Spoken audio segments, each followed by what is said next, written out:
इस क्वेश्चन को देखिएगा, क्वेश्चन नंबर 13 आपसे क्या कह रहा है, 2015 के अंदर पूछा गया, बड़ा ज़बरदस्त सा क्वेश्चन है। आपसे कह रहा था charges on two charge particles of the same masses are +q and +4q। आपके पास दो मास बॉडी हैं, एक ये है और दूसरा ये है।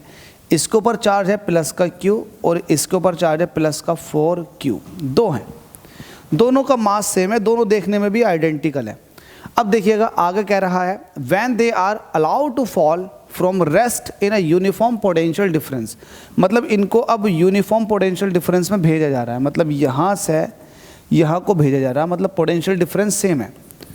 तो पोटेंशियल डिफरेंस जब होता है तो चार्ज पार्टिकल मूव करना शुरू कर देता है, तो उसके पास एक एनर्जी आ जाती है। वो एनर्जी जो होती है वो कैसे निकाली जाती है, आपने एक एनर्जी का फॉर्मूला पढ़ा होगा V × Q। अगर V पोटेंशियल डिफरेंस पे किसी चार्ज पार्टिकल को भेजा जाता है तो उसके पास जो एनर्जी होती है वो होती है V × Q। अच्छा, ये charge particles V potential difference से जब चलना शुरू कर देंगे तो इनके पास मूवमेंट आ जाएगा, और जब मूवमेंट आएगा तो इनके पास काइनेटिक एनर्जी आ जाएगी।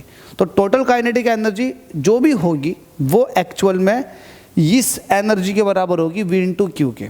तो मैं ये वाली बात कह सकता हूँ कि इसके पास जो एनर्जी आ जाएगी वो आ जाएगी ½ mv1 का स्क्वायर, इसके पास एनर्जी आ जाएगी ½ mv2 का स्क्वायर।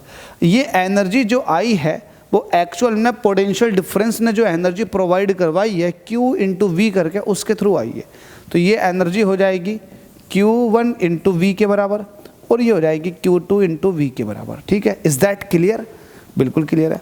अब आप एक काम कीजिएगा, इन दोनों का रेशियो ले लो। जब आप रेशियो लोगे तो ये हो जाएगा ½ mv1 का स्क्वायर, नीचे हो जाएगा ½ mv2 का स्क्वायर, इधर हो जाएगा Q1V, इधर हो जाएगा Q2V। सेम क्वांटिटीज़ कट जाएंगी, ये सब कट जाएंगे, तो ये हो जाएगा V1/V2 का होल स्क्वायर और ये हो जाएगा Q1/Q2। तो ये V1/V2 ये हो जाएगा स्क्वायर रूट Q1/Q2। अब मुझे बताओ स्क्वायर रूट Q1 पहला वाला चार्ज कितना था, ये था Q, और Q2 जो दूसरा वाला चार्ज है वो कितना, ये है 4Q। तो Q से Q कटा, स्क्वायर रूट के अंदर आ जाएगा 1/4। स्क्वायर रूट 1 की वैल्यू 1 होती है, स्क्वायर रूट 4 की वैल्यू 2 होती है।